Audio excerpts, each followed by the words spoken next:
Hello, this is about me and my loved ones. This enemy has been after the principal, and they have no shame. They even sent Ali Tim, I suspect very strongly, uh, to principal's son, and even Candy.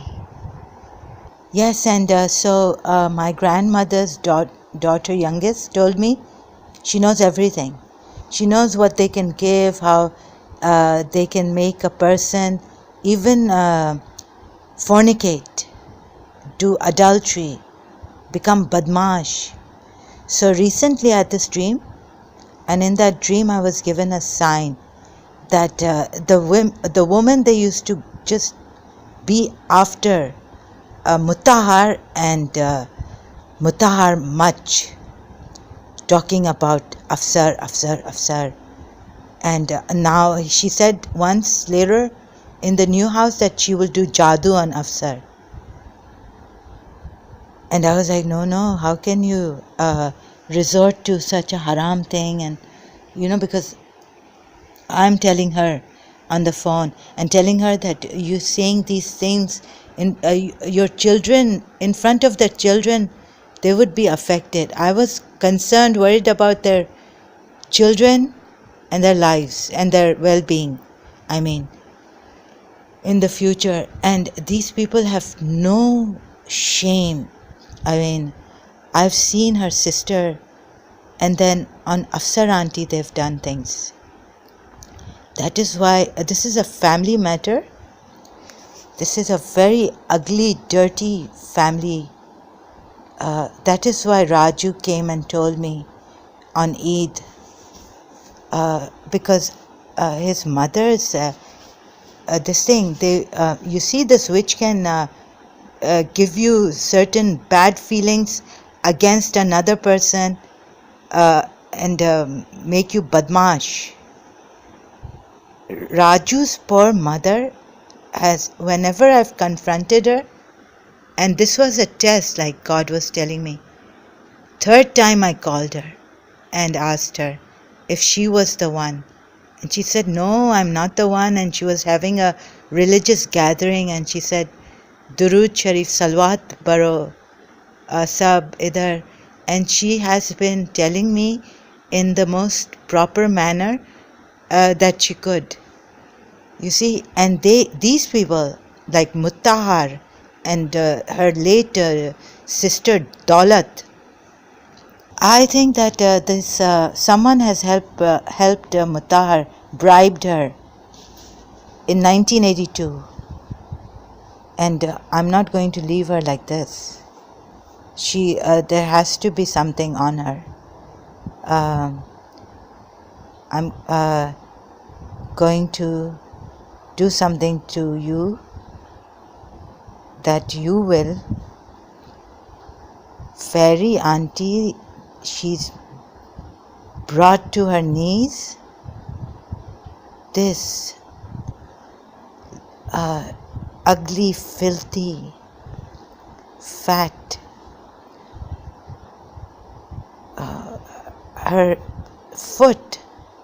I used to never ever see a defect, but she was such a narcissist, all the time looking in the mirror in my room, talking, and she's looking in the mirror, talking on the phone with the men. Once Miss Disa was there, and I told her, now Miss Disa is here, please stop talking on the phone. She's talking to a man. She went out with she's gone on dates out. I had to accompany them sometimes to Parsi colony. She was using my house, and with Haji Habib's grandson Ali Raza. They want me to be miserable here and die in like this, crippled. I was the one pressing her, and she was saying, Khuda tumhe ye de, Khuda tumhe wo de, Khuda tumhe ye. This is all nonsense, The people who pray on your face in front of you, they are such liars. They mean just the opposite. So jealous of her sister, Nuzhat, that she then has gone to Singapore and London just because her eldest sister went to London and Singapore. My mother used to shop for them. Daulat didn't even bring her shit to them, working as a stewardess. My mother used to shop for her sisters and against her, with her enemies they've met. What kind of a woman is this? And Fairy Auntie, my God, my heart could come out. I mean, we are crying from inside, bleeding. How could Grand Aunt, she can't leave. She hit her and pulled her hair and God knows what. I was there and I said, don't hit Mamie. She's a wild, uncultured, a barbaric woman who needs to be in jail. Jinns are coming and all this. Now if the jinns are going, let her come here and tell me that jinns are coming. I'm going to take a knife and poke it in her body everywhere. The way they've put this thing on me, oppressed me, अजियत देते रहें और मुझे बोलती है कि दौलत के internet में तुम्हारी माँ अगर मैं होती ना, if I was your mother, but the thing is that your mother didn't know how to discipline you. Afsar Auntie was crying that these your khalas, ungrateful. Nani Rema had done so much for them. Ungrateful hypocrites. Cruel. My principal has worked hard all her life. You people have survived on bribes, dependent on husbands. She told me recently on the phone that Afsar Auntie has harassed them. No way. Her sons have respected me. It's you and your family. My poor mother got it from both sides, from her mother's family and her in-laws. Look now what's happening. The whole YouTube is full of covert narcissists that she was tortured by them, by these covert narcissists. Normal people, they can drive crazy, insane. Thank God, my grandfather was very sensible to run away to India. In those days, and then when Dubai has come up, even then he didn't want to come to Dubai. He wanted to remain in India. These sordid, calling themselves Shia Muslims, God has given these people, these evil people have grown. Without money, I can't even, I'm dependent on my government, and I've come here, I've lived most of my life in Karachi, and what has Karachi given me? That I used to defend Pakistan, Karachi, when they used to say here that Karachi is kachra, and these Muslim Pakistanis are thieves, corrupted thieves हैं, चोर हैं, चोर. कब से कहते आए हैं कि पाकिस्तानी चोर हैं? वो तो ठीक है, लेकिन ये इधर वाले कौन हैं जो तुम्हारे फैमिली के कहें पाकिस्तानी चोर हैं? खुद को देखें. खुद तो चोर नहीं है, लेकिन चोर से ज़्यादा today the world is not uploading how to protect oneself from burglaries and thieves. Today the world is in a paranoia, trying to give us lessons on keeping safe. Run for your life. Run for your life from covert narcissists. And then how we have to, for years, if we're tortured and traumatized. Thank God my mother took me away. But for 4 months they used to come to London. So then my mother had to leave London and go back to her Pakistan, her country. I don't think I'll ever be able to. I can run away from a thief, but now where will I go from these covert narcissists? We were kind-hearted people. My mother was so sweet and so kind, and genuinely, not even like her sister Daulat and Mutahar. She was disciplined and brought up by her aunt Zara, auntie. Oh, you cowards, bribing Mutahar and all that. If I find out who you are, don't even have the courage to come in front of me now. Because God has told me so many things against you people. God has told me how your sister is a bipolar, insane woman, how your mother has prostituted her youngest daughter. Living as friends we were. I just cannot stand a low neck. I wear t-shirts and very high neck. I hate even showing little bit of my neck, and I don't feel comfortable in it. And how could then the father has called my mother. He can't even stop his daughters from showing their cleavages. All the time so concerned how much of their cleavage is showing. Hell is waiting for you people. Hellfire. I was so scared of, I was really, really scared of hell, eternity, and I used to contemplate on the roof. And I always felt guilty. I'm missing my prayers and all. And never to talk behind people's backs. And, oh God, that's even, just that I was losing my mind at times with these people in Pakistan, Karachi.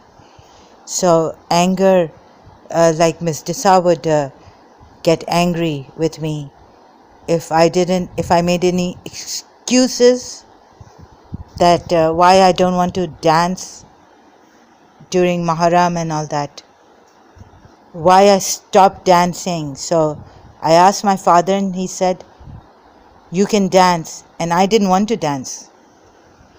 So anyways, I made that excuse. Miss Disa at her place gave it to me.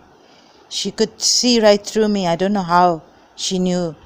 How did she know that my father has married and that I'm using her as a guinea pig or some scapegoat? Sorry, not a guinea pig, a scapegoat. No, I was not. My father got married in 1986 and I found out. How did she find out? And who was telling her? So this means that someone from Dubai, my father's side, is involved in separating us. These greedy pigs, so much after money. So even now in these times when the Western Europeans have reached the moon, discovered, they're people, scientists, they've got scientists, they don't think about this one God. And so, and the Shia Muslims here, the family, it's all about the business and this prostitute and go find that prostitute and go to dancing girls, women, and we want to see which girl is more beautiful. So they are discovering that, trying to find the most beautiful, the more beautiful girls, another one then and another one. This is their discoveries. This is what they want to find. Going after beautiful girls and who dresses better, and this is their life. And then they are so strong. They can just use you as an object, and then they go to work. They have no conscience. And God knows, their father has so many books, library. They even has an Imam Barga here. But in the night they want to go to women if they're not married and all. And once they've had their fun, they just want to marry to look good in the family. Even their youngest brother told me that all this is an excuse. They just don't want to get married, my brothers. She will not come to Dubai, and how will this thing, and look who's come to Dubai for what. I'm here for Auntie Hafsa. If Auntie Hafsa isn't here, but I'm here because living close to her house, her old house. And any time if they take me, the Europeans could take me as a refugee, I would leave this place.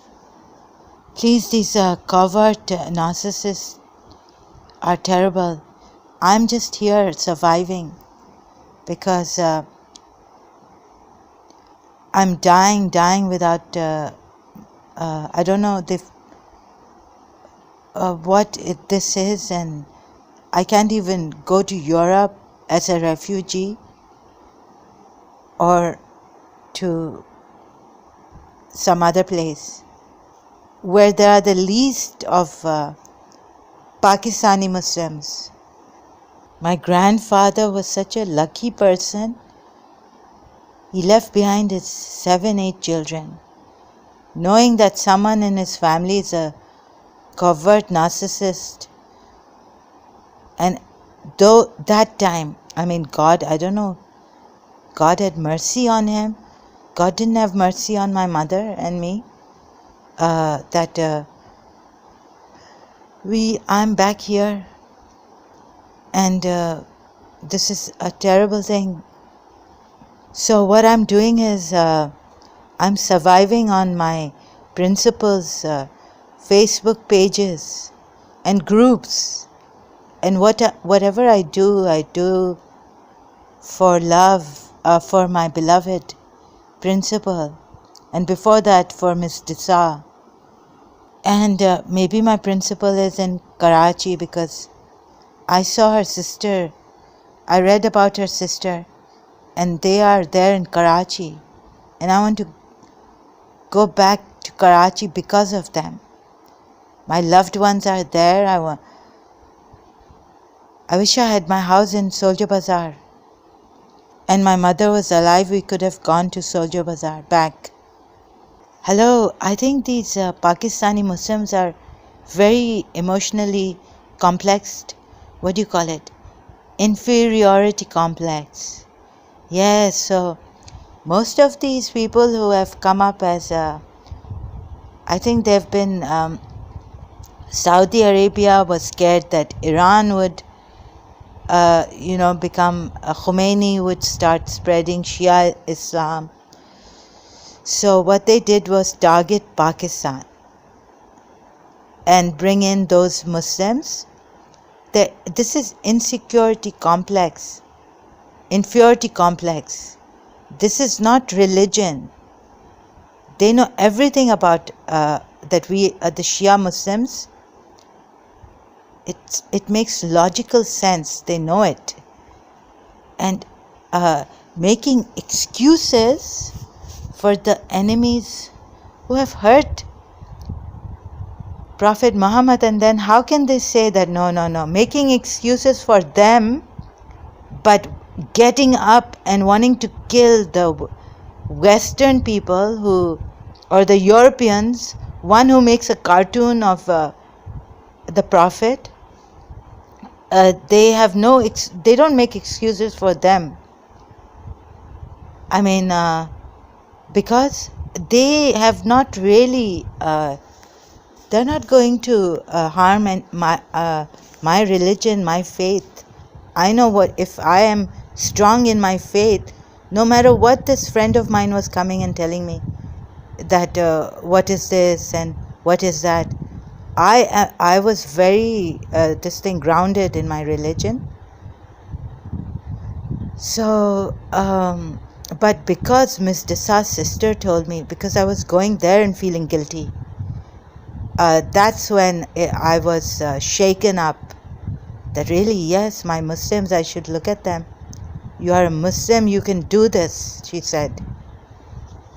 Or some of these poor Sunni Muslims have become so brainwashed by the Wahhabism, Salafism, and so I have to say this, I have to save my Muslims. My principle, Mommy, don't get out of this religion. And how could you read these Sahih Bukharis? I mean, she's not an insecure woman who would make excuses for such people who have heard Prophet Muhammad. So for Mummy, I appeal to my Sunni Shia, the Sunni Muslims. This love is great and we want to save people. So I know that those Sunni Muslims who are strong, who don't exploit religion, don't use religion. There are some Shia Muslims also who have used religion to, have control over their wives or wife, and like covert narcissists or emotionally insecure people, religiously insecure people. So the thing is that even if it is against us, our feelings, we must see this before we can go insane. So you need to have your balance. Now, I think the reason why some of these Muslims can't see, because yes, it's like a covert narcissist.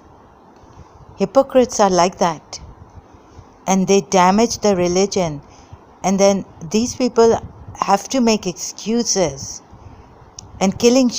Then I am just on the people who kill Shias and minorities and use religion as an excuse.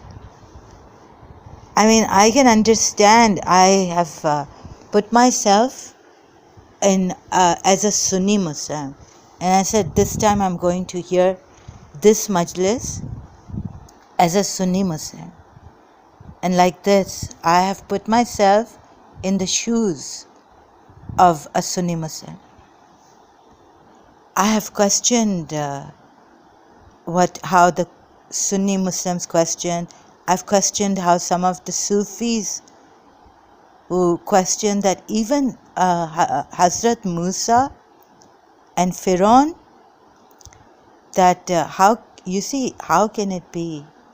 Hazrat Musa is not going to put himself up by saying good is against bad. So we're not supposed to do that. So the Sufis, some of the Sufi school of thought used to think about this, that how can, is this a convenience? Like there were many questions put by the people who were outside this religion, I guess. That is it that conveniently God has brought to you these enemies and wants to, like we have made God, it's man-made God. this kind of God would not have Firaun going on, and we say we give Firaun respite. So he will get used to this. Nip it in the bud. I mean, I've made a prevention crime, global crime prevention. So in a way, God is merciful, so he's going to give Firaun, and like this witch. I sometimes think about this witch who is habitual now, addicted to, and now the witch even finds pleasure. The witch cannot live in peace, this kind of feeling. Yes. This pleasure, good feeling when you have expressed your anger. I mean, it hurts. You want to burst if you do not express your anger. Once you hurt someone, you're like, I did it. Yes, I feel so good. So then we are told that we don't know. God knows best. So God knows human psychology, but we have to really know if you're... And then you see, we are told to... The good people are told to stay away from bad things. It can even become habitual. So that's why we are warned. We are made aware, and we are also, warned. Like this, if you take this will ruin your life. So it's better not to take it. Anyhow, I'll leave this open now, and back to that Muslim, Shia Muslim, Sunni Muslim. I can understand they are not, those who are not religiously insecure, they don't go harming people. These people are, you see, they've done hero worship, idol worship. They tell us that we worship Imam Ali. There's a saying in Sahih Bukhari, to Prophet Muhammad, Abu Bakr says that to look at Imam Ali's face is ibadat, worship. Yes, so for these emotionally, religiously insecure people, their idol has been cracked, and there will be a big reaction against the Shia Muslims who have cracked their idol, that is cracked the code, the truth seen through. So we have also seen through it, and so Rasulullah has given you the best idol, Imam Ali alayhi salam, Abu Turab, the father of dust.